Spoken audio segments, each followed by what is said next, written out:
Hey guys, welcome back to another video on my channel.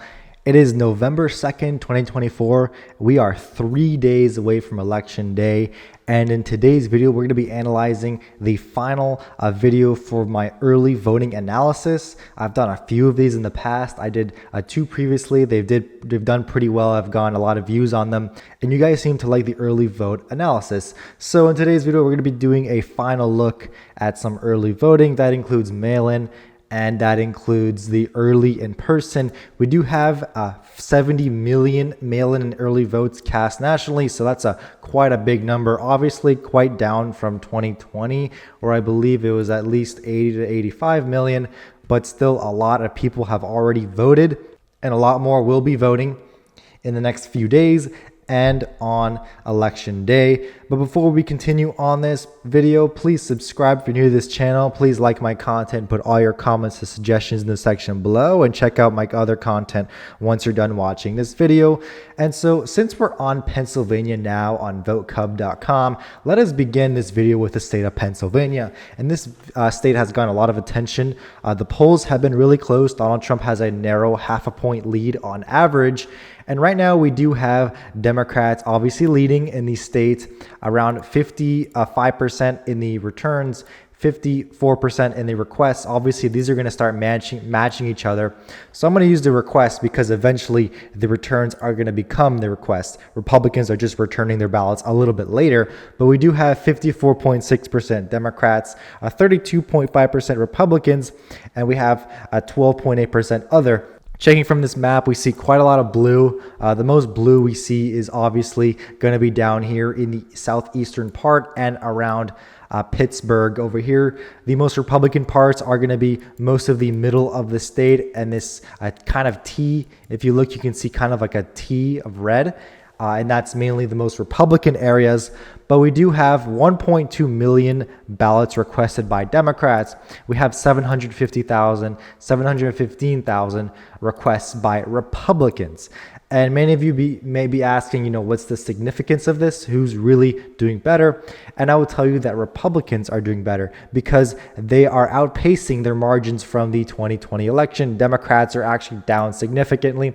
If we check here, the PA mail-in returns, we have 1.5 million returns from Democrats in the 2020 election. We have 540,000 for the Republicans. So Democrats had a 1 million vote lead in the votes coming into election day. So they came into election day with 1 million votes in leading. Now they're coming in with 367,000 as of right now. I expect that to go up a little bit more, maybe closer to 400,000, because we still have a little bit of more returns, and Democrats are obviously having more votes left, but the percentages are going to be much lower, obviously. So we have Democrats down at 873,000, Republicans barely down at 505,000.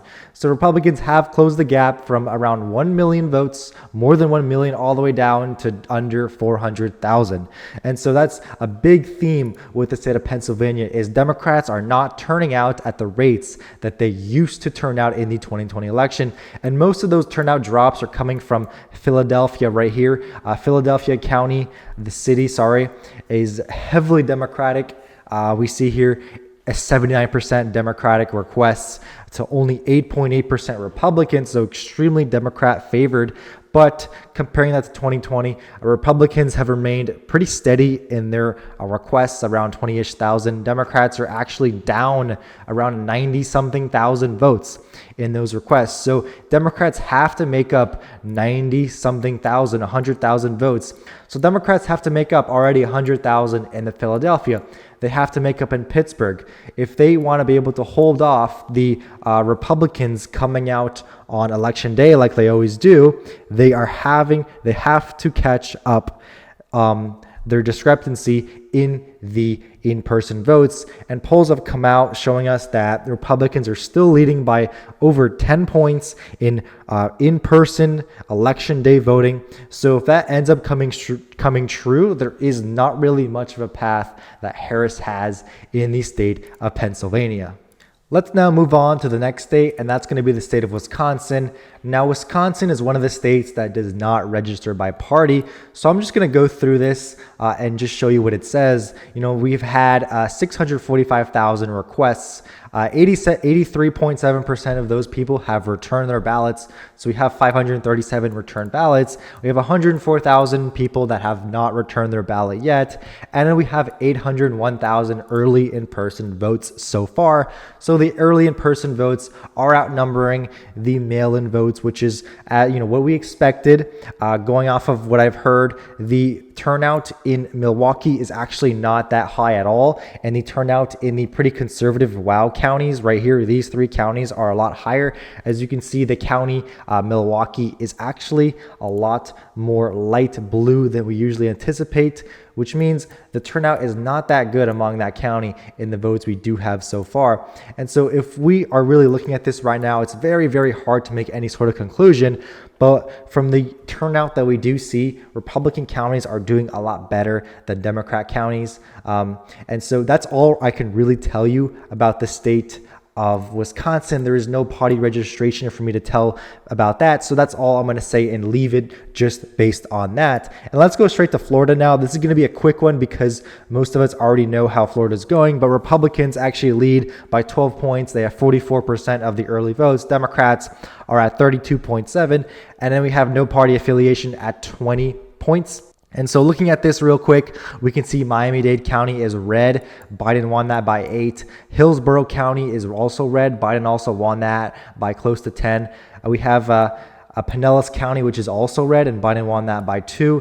And then Duval County is also red, and Biden also won that narrowly. And the thing with Duval County is it usually votes in line with Georgia. So if Duval County is going 3 points Republican, maybe we're going to see Georgia going 3 points Republican. That's usually the sort of trend we see. Duval County votes really similar with the state of Georgia. We're just going to have to wait and see about that. So taking into these early votes here, Democrats led a little bit with the mail-in votes, and the Republicans have led the Democrats so far around a 2-to-1 margin. There's 7.4 million votes cast so far, which is definitely over the 50% mark. And the rest of these votes are going to be on election day. And so going off of all this data, which looks so bad for Democrats, because in the 2020 election, they were leading all the early in vote and early mail-in ballots by around 1 point combined together.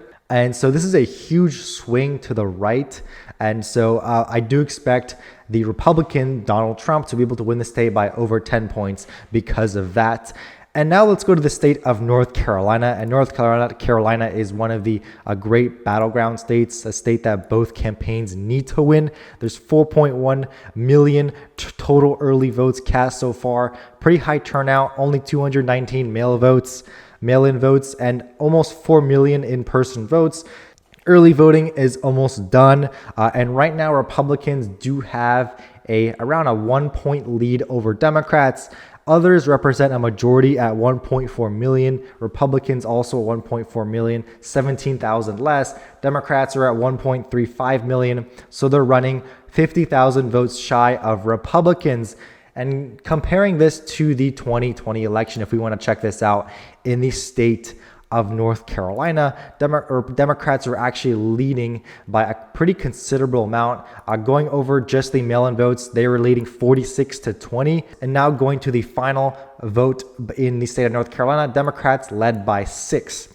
So Democrats led the total votes by 6 points, and already Republicans now are leading by 1. That is an 8-point swing to the right already, and that shows something significant. I'm sure Republicans are doing a lot better than they were in 2020. I'm sure that a lot of this is coming from the fact that Republicans are voting much more in person, but they are not cannibalizing their vote. Republicans are still not cannibalizing their vote. They still have a lot of votes that are outstanding and are going to be voting in person on election day. So that's something else to take out of the state of North Carolina. Let's go to a nearby swing state, which is the state of Georgia. And Georgia, just like the state of Wisconsin, does not, register by party. So we can't really see these by party, but we could analyze the data nonetheless and analyze where most of the turnout is coming from based on the 2020 results. We have 240,000 mail returned, and we have 3.7 million early in-person votes. This is one of the only states that actually has a higher turnout than the 2020 election. There has been a lot of turnout in the state of Georgia this time around. And we could actually see the turnout here based on the counties. And if you notice here, if you see right here, most of the counties with the highest turnout are heavily Republican counties. I'm going to zoom in a little bit so you can see more specifically some of these counties, but the highest counties, the ones that are in the 50s and the 60s, are all Republican counties. We don't even get to a Democrat county until we get to Cobb County, down at 52.7%. Scrolling down, we can see as the turnout gets lower, the counties also get more blue. And the bottom counties are all counties that are extremely Democrat. Clayton County is a very important county for Democrats. The turnout is only 39%. Going down here, we have the Douglas County, also very Democrat favorable. Noon County, we have Hanna County, also very, very Democrat favorable. Much lower county, much lower turnout. We have DeKalb County, which is also 49% turnout. We have Rockdale County, a very low turnout as well. The highest turnout for Democrats is Cobb County, and all of these counties are in the Atlanta area. And so if these counties don't turn out, it's going to be very hard for the Democrats to be able to make up this really, really high turnout among the Republican counties. We have state turnout is only at 48.6%. So a lot of these counties that are falling under that are mostly Democrat counties or more competitive counties, while the counties that are all the way up here in the 50s and 60s are 90% or plus Republican favored counties. So once again, these do not register by party, but we could analyze the turnout by county and how each of them voted in the 2020 election. So that's very helpful over there. And that's going to be the state of Georgia. That's all we can really analyze because they do not register by party. But let's go now next to another state, which is going to be the state of Arizona. In Arizona, we could actually use NBC News to show us the party registration among these people who have already voted, mail-in and in person. We have 2 million votes, 42% Republican, 33% Democrat. This is a huge shift from the 2020 election, because if we go back to the 2020 election in the state of Arizona, we can see that it did favor Democrats by a slim amount in the mail-in ballots, especially in the requested and in the return. So the fact that Republicans now are leading by almost 10 points is huge. We could actually check here in the Arizona early voting. We have 908,000 Republican requests, which is 182,000 higher than the Democrats, who are at 726,000. Comparing that to 2020, with Democrats led by 19,000, 2022, Democrats led by 15,000. Let's remember that Joe Biden won the state in 2020 by around 11,000 votes. So Republicans lead now by almost 200,000. I think that right there alone would put Republicans over the top, leading by such a considerable amount. And it's the same thing with the state of Nevada, where they've completely flipped the script on Democrats. Republicans with 1 million votes total cast, they lead now by 5 points. Once again, that is a huge shift from the 2020 election, where we can see here in Nevada, Republicans lead now by 5%, and they do lead by quite a considerable amount compared to 2020. If we want to go back and check the state of Nevada in the 2020 election, we can see all the total voted right here. Democrats led by 4. In the mail-in ballots, Democrats led by around 23, I believe. In their request, same thing as the return. So all these votes, in-person votes, obviously Republicans led by a huge amount. But what matters is this total voted. And since Democrats led by 4 in the total voted, Joe Biden won the state by 2.4%. Now Republicans completely have reversed it. They lead by 5, and that has actually come out to be around a 40,000 vote lead coming into election day. So we're not even at election day now. Democrats have to lead the election day vote to win. And if we check back in 2020, That did not happen. Republicans won the election day vote. They won the in-person vote by 16 points. So once again, a very favorable look for Republicans in the state of Nevada. And so that's all or most of the states that I wanted to show you guys. I can go over briefly a couple of them right here. And I just wanted to let you guys know 70 million people have voted and it is tied 40% to 40%. This is a huge shift from 2020. In the 2020 election, Democrats outnumbered the Republicans a huge amount in the mail-in and early in-person voting. So the real question is now, since this is tied, the Democrats, are they going to show up on election day? Are they going to show up in huge numbers on election day to make up for that deficit that they have already lost in early voting? And that's going to be the real question going into Tuesday. And we're going to answer that question after election day. A couple other states here that maybe you guys want to see. Texas is R's at 51% and D's at 37%. We have Michigan. This is not registered by party. This is kind of like an estimate.